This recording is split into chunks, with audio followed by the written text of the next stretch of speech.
Kishu Wisdom, Kishu Kukit, Kishu Quiet, Kapanishkesh. Hello everyone, my name is Peter White, also known as Kansuke Tesmiat in my Tunacha language, and I'm coming to you from the unceded Coast Salish territories of the Squamish, the Tsleil-Waututh, and the Musqueam people. Sukani for allowing me to be a guest on your lands, which is also known as Vancouver, British Columbia. And this week, let's just dive right into it. A lot of you know from my previous podcast, I've talked about this before, but I really utilize my sleep. And I can't stress to you as well about utilizing your sleep and how important it is for you. A few things in my place in my room actually, as I don't have a TV hanging up on my wall, or I don't have a TV at all in my room. I used to be one of those people though. I used to have a big flat screen in my bedroom. And they actually did studies with people who have insomnia, and what they did is the people who couldn't fall asleep, what they actually would do is if they weren't able to sleep, they would just ask them to get up out of bed, go in the living room, walk around, do things, right? Just don't be in your bed. And then when you felt tired enough to go to sleep, go lay down in your bed instead of just laying in your bed and agonizing it and just dreading trying to fall asleep. We've all been there. I've been there myself, where I just lay there and I'm not sleeping, and and then I get more stressed because I'm not sleeping and I need to be sleeping, and that crucial that cycle. So what they did is they would tell them to go lay down if they were tired. And what eventually ended up happening is that they would actually fall asleep when laying in bed, because our minds are so used to, they're so used to routines. Your mind wants to do the easiest thing possible without using the most amount of energy. So even if your routine is bad for you, your mind is going to want you to do that routine. So that's what they actually did with this study in sleeping. In my room, because I live on a pretty busy road here in the Vancouver area. I live on a place called Hastings Street, and some of you may know where Hastings Street is, or you've heard about Hastings Street. Hastings Street is pretty long. I don't know how long it is. I know it's a few kilometers long, but if you went from one end of Hastings to the other, it would probably be about a good 20-minute drive, 25-minute drive. That's without traffic. That's without hitting all the stoplights. It's a pretty long drive, and I actually live in the really the nicer end of Hastings. If you know what Hastings is, it's basically they call it Skid Row. There's just a small block between like three or four blocks where it's pretty rough. I do a lot of work down there as well, but it's important that those people, they're just lost souls. That's that's the way I look at them right now, and they're just lost right now, and they just need guidance and that help getting back to where they need to be. And so I live on a pretty busy road, so I actually have 3 layers of blockout shades on my window, and there's sirens that go by throughout the night, and I noticed that they were waking me up and I wasn't getting a full deep sleep. So I actually ended up buying these things. They're called Loop, and they just randomly came up on my Instagram page, and I was like, hey, those look pretty cool. And then what they do is they actually go in your ear. They're not like earplugs. they just block a certain amount of decibels, and decibels like is noise level basically. And what it does is it blocks decibels, so I can actually hear things. As like I can hear things, I can still hear my alarm, I can still hear the sounds that I play at nighttime. But it doesn't, like the sirens going by, the cars going by, it doesn't affect me with my sleep, which is amazing because I usually wear my Apple Watch, and I track my sleep to see how I'm doing, and like I get pretty good scores.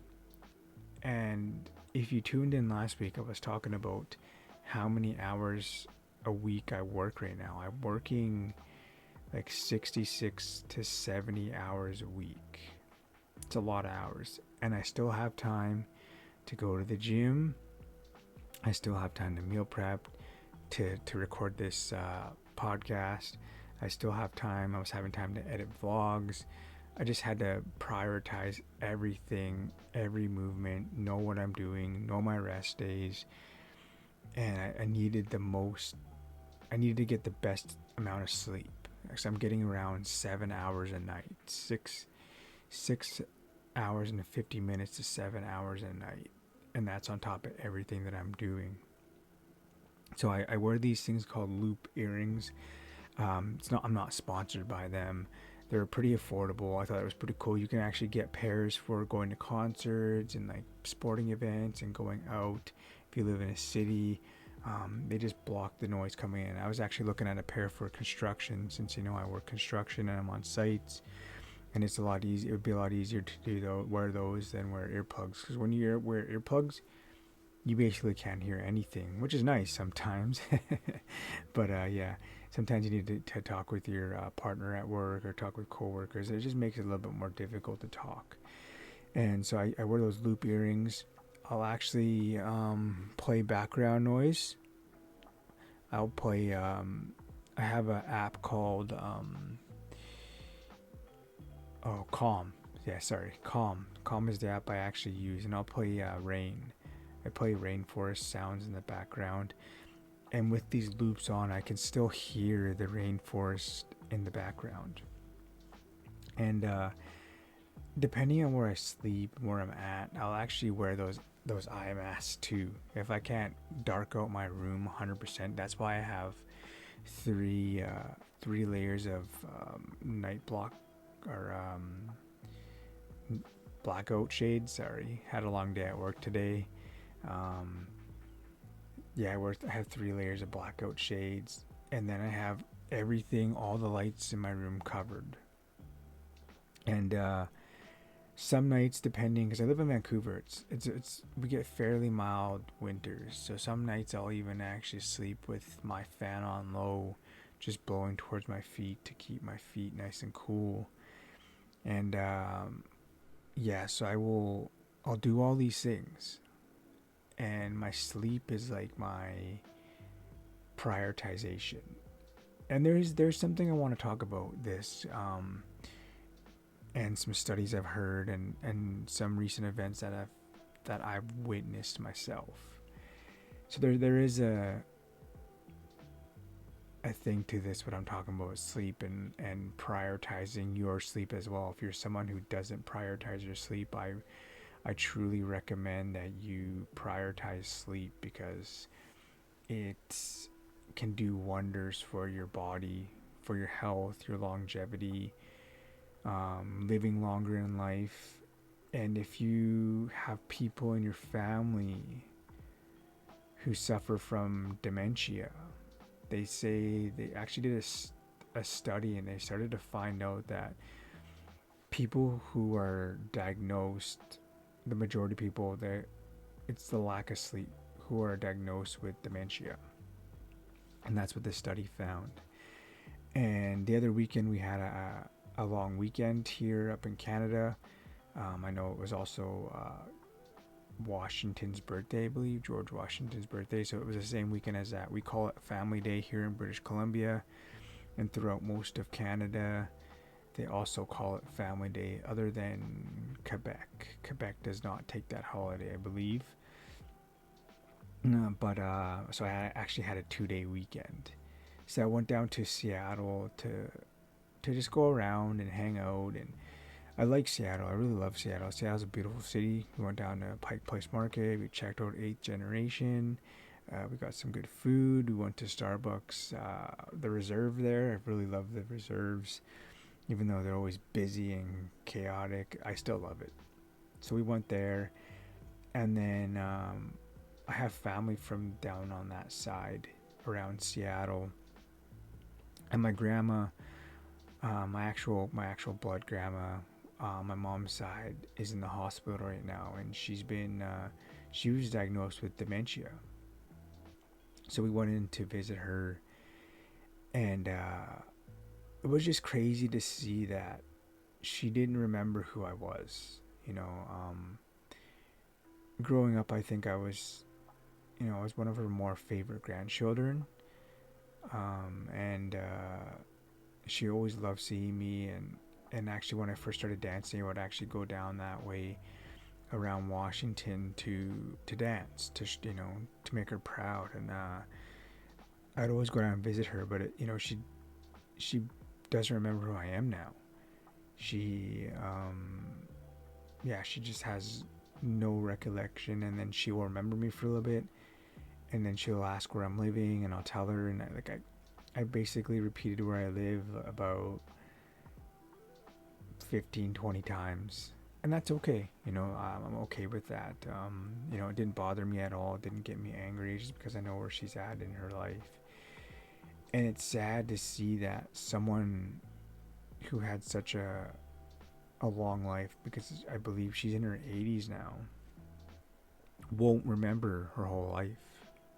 She won't remember all the moments because of that, of the dementia, right? As people, that's what life is about. It's about creating memories and experiences and living life. And if you get to the end of your life not to be able to remember it, that's kind of a sad thing. All those memories are gone.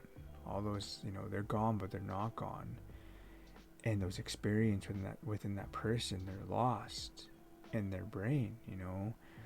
And she kept going back to her younger self and her past, and she kept asking me about her grandparents. And I had never met her grandparents, but she was asking me if they were still alive. And I was like, I don't. I would say at first I said I don't know, and then I would say no, and I would just keep answering it differently every time. And she was talking about learning how to fish and hunt through her great grandparents and all these things, and stories I had never heard. But with this side of her, I heard some stories which was pretty interesting. And it wasn't as sad as I thought it would be, because she's in good spirits. She was joking around with her nurse, her cleaning lady. Like, she kept telling her cleaning lady, she's like, when you're done here, can you go to my house and help clean up?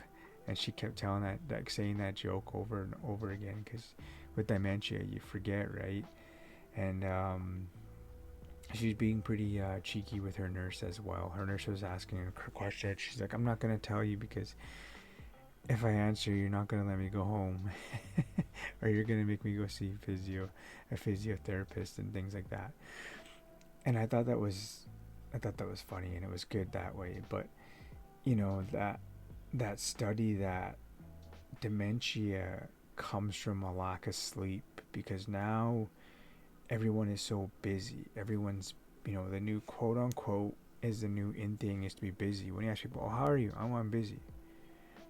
But then you ask them what they do throughout their day. They're not really, really busy.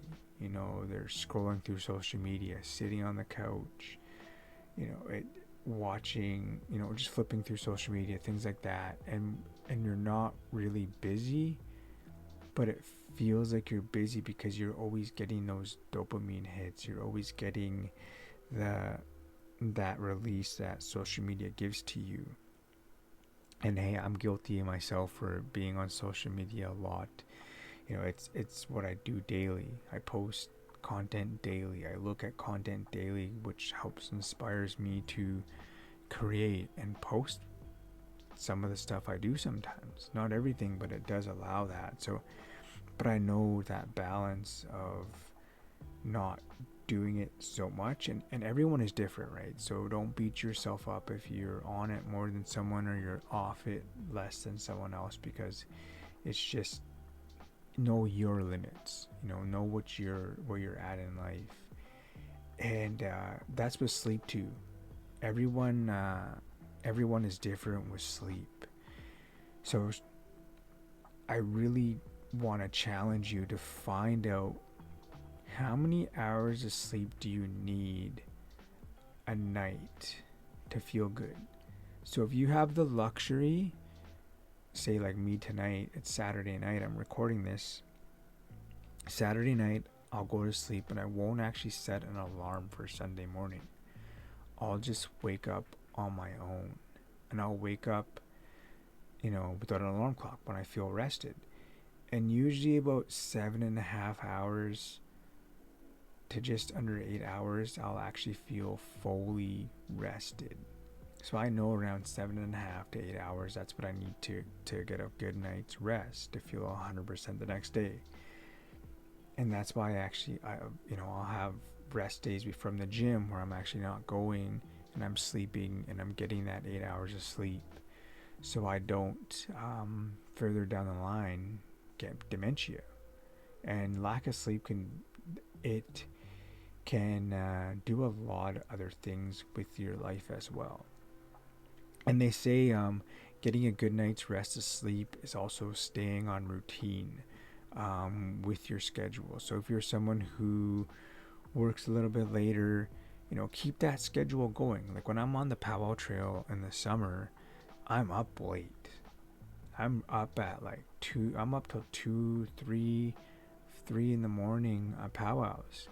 So when I'm not powwowing on the weekends, I'll actually, during the weekdays, because I'm not working those times, I'll actually stay up till like 12, 1 in the morning, like teenagers, like what a teenager does. But because I'm just trying to keep my body used to that, so I'm not affecting my sleep patterns.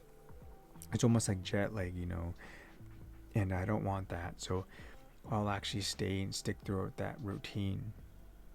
And Saturday nights I'll splurge. I'll go to bed a little bit later, a couple hours.